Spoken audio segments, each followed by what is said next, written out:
Hello everyone. कौन की English who होती है? कौन कौन की इंग्लिश क्या हम हु बोलेंगे? कहाँ की इंग्लिश वेयर होती है?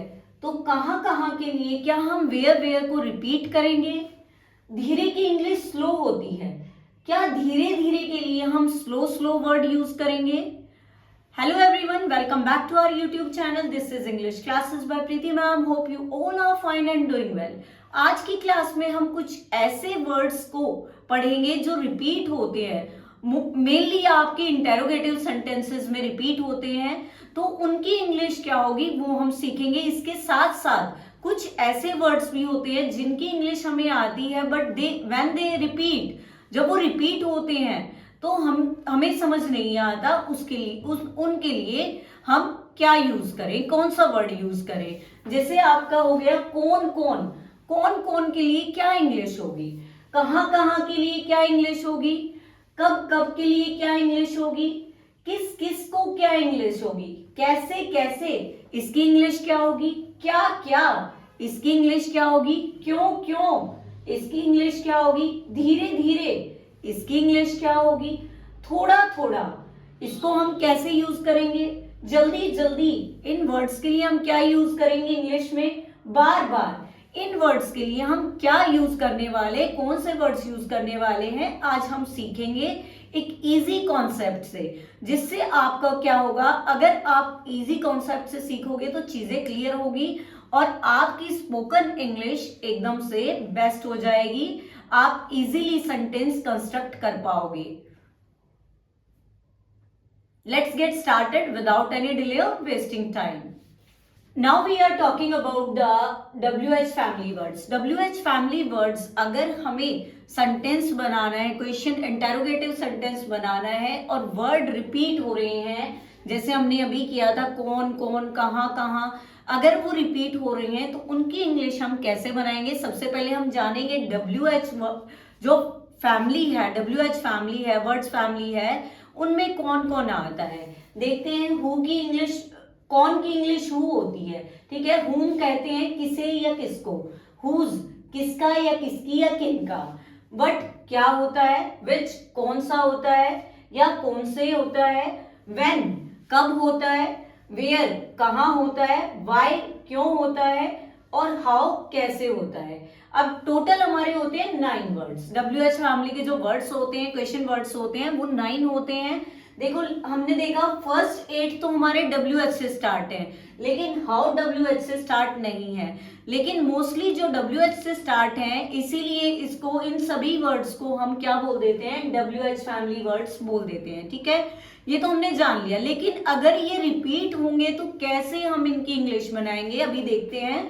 सबसे पहले देखते हैं WH वर्ड, जो भी हमारा WH वर्ड हो उसके साथ हम ऑल का यूज करेंगे। अगर कोई वर्ड रिपीट हो रहा है कौन कौन, तो इसके लिए हम ऑल का यूज करेंगे। अब हम स्ट्रक्चर देखते हैं सेंटेंस की। अगर हम इंटेरोगेटिव सेंटेंस बना रहे हैं, WH से कोई क्वेश्चन बना रहे हैं, तो वो उसका स्ट्रक्चर क्या होता है उस सेंटेंस का, देखते हैं।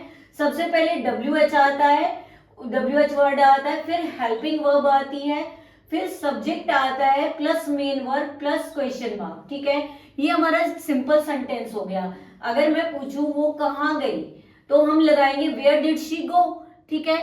लेकिन अब बात करते हैं वह कहाँ कहाँ गई, वह कहाँ कहाँ गई। अभी मैंने बोला था जब रिपीट हो जाए WH वर्ड, या फिर उसके लिए हम क्या यूज करेंगे, WH वर्ड के साथ ऑल यूज करेंगे, ठीक है। अब इंग्लिश देखते हैं, वह कहाँ कहाँ गई, कहाँ कहाँ के लिए हम वेयर यूज करते हैं, ठीक है। अब मैंने बताया था ऑल यूज करना है। फिर गई, गई क्या शो कर रहा है कि पास्ट टेंस है, पास्ट टेंस के लिए हम डिड लगाते हैं अगर क्वेश्चन बना रहे हैं, डिड। फिर हम देखते हैं सब्जेक्ट क्या है, गई वो लड़की है इसलिए हमने शी लगाया, और वर्ब गई जाना गो होता है, तो पूरा क्वेश्चन हमारा बन गया where all did she go. This is the right question for this sentence, English for this sentence. वह कहाँ कहाँ गई, where all did she go. ऐसे ही हम और भी सेंटेंसेस देखेंगे।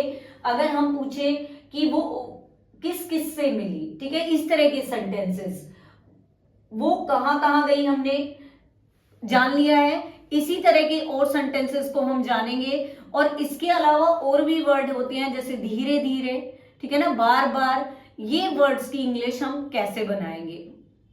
अगर आपने अभी तक चैनल को सब्सक्राइब नहीं किया है तो चैनल को सब्सक्राइब कर दिए। अगर आप चैनल पे नए हैं तो चैनल को सब्सक्राइब कर देंगे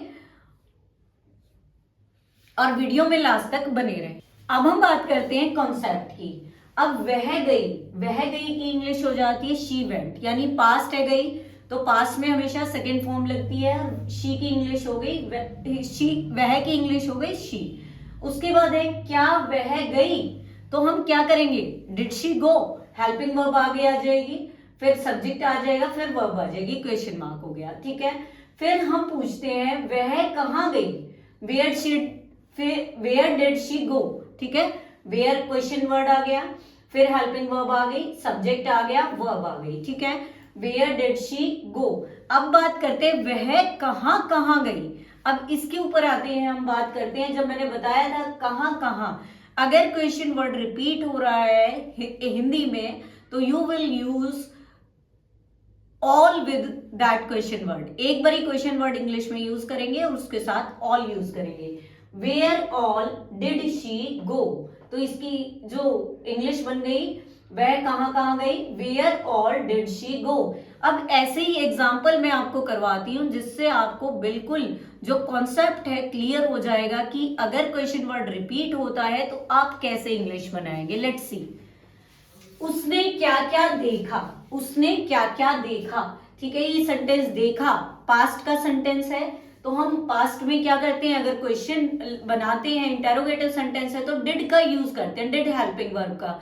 आप ध्यान से सुन लेंगे, अगर सेंटेंस नेगेटिव हो और सेंटेंस आपका इंटेरोगेटिव हो तो आप डिड हेल्पिंग वर्ब के साथ वर्ब की फर्स्ट फॉर्म का यूज करेंगे।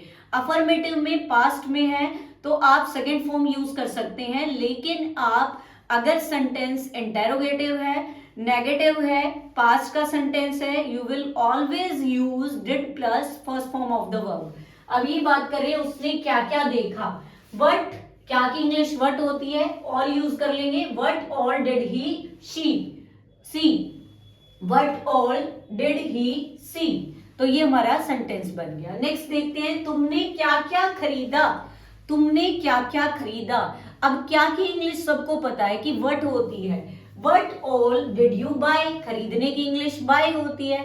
डिड हेल्पिंग वर्ब लगी क्योंकि पास्ट का सेंटेंस है, हेल्पिंग वर्ब के बाद यहाँ first form of the verb आ गई हमारी, buy, bought, second form bought होती है, थर्ड भी बॉट होती है। नेक्स्ट क्वेश्चन देखते हैं, हमारा नेक्स्ट एग्जांपल देखते हैं।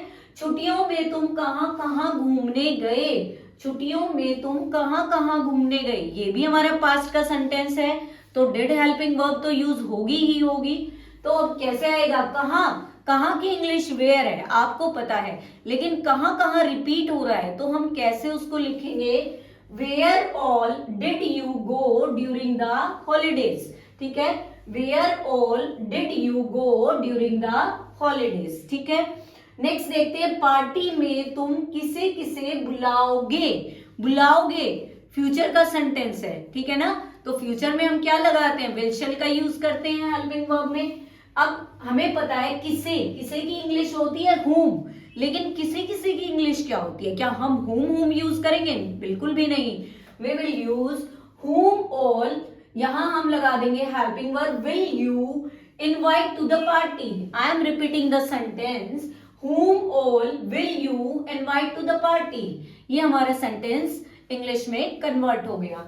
नेक्स्ट देखते हैं, तुम कौन सी फिल्में देख चुके हो, तुम कौन सी फिल्में देख चुके हो, ठीक है। यानी ये क्या हो गया, हमारा प्रेजेंट परफेक्ट का सेंटेंस हो गया, काम हो चुका है, एक्शन कर चुके हो मूवी देखने का, तो इसमें हम क्या यूज करेंगे, कौन सी, विच का यूज करते हैं इसके लिए, which all movies have you watched, which all movies have you watched, ठीक है।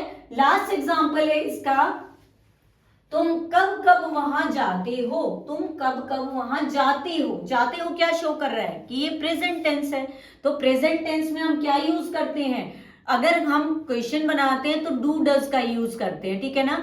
डू डज का कैसे यूज करते हैं, डू हम लगाएंगे प्लूरल के साथ, ठीक है ना। अगर हमारा सब्जेक्ट प्लूरल होगा वी विल यूज डू।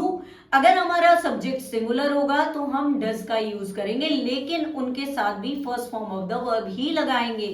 अब कैसे देखते हैं। कब मीन्स होता है व्हेन और डू यू गो देयर। अभी यू हमारा प्लूरल भी काउंट होता है, सिंगुलर भी होता है, लेकिन हम यू के साथ हमेशा प्लूरल वर्ब लगाते हैं, ठीक है। इसीलिए हमने किसका यूज किया, डू का यूज किया। मैं एक बार दोबारा बता देती हूँ, व्हेन और डू यू गो देयर, इसकी इंग्लिश ये बन गई, ठीक है। आई होप अभी तक आपको समझ आ गया होगा। अगर फिर भी कोई प्रॉब्लम है तो आप कमेंट सेक्शन में मेंशन कर सकते हो अपनी क्वेरी को। अब इसके बाद हम करेंगे, हमारे पास और भी वर्ड्स बचे हुए हैं, जैसे धीरे धीरे, बार बार, थोड़ा थोड़ा, इस तरह के वर्ड्स के लिए हम क्या इंग्लिश यूज करते हैं। वीडियो में लास्ट तक बने रहें। अब आ जाओ कॉन्सेप्ट पे, धीरे धीरे, थोड़ा थोड़ा, जल्दी जल्दी, बार बार, इन वर्ड्स को कैसे यूज करें। धीरे धीरे की इंग्लिश, धीरे की इंग्लिश तो स्लो होती है, स्लोली होती है, लेकिन धीरे धीरे की इंग्लिश होती है ग्रेजुअली। क्या होती है, ग्रेजुअली। अब हम एक एग्जाम्पल देखते हैं, एक्चुअली 2 एग्जाम्पल देखेंगे, इससे आपको क्लियर हो जाएगा। वह धीरे धीरे इंग्लिश सीख रहा है, सीख रहा है, ये हमारा प्रेजेंट कंटिन्यूअस है, तो इज एम आर के साथ वर्ब की फर्स्ट फॉर्म आईएनजी लगेगी।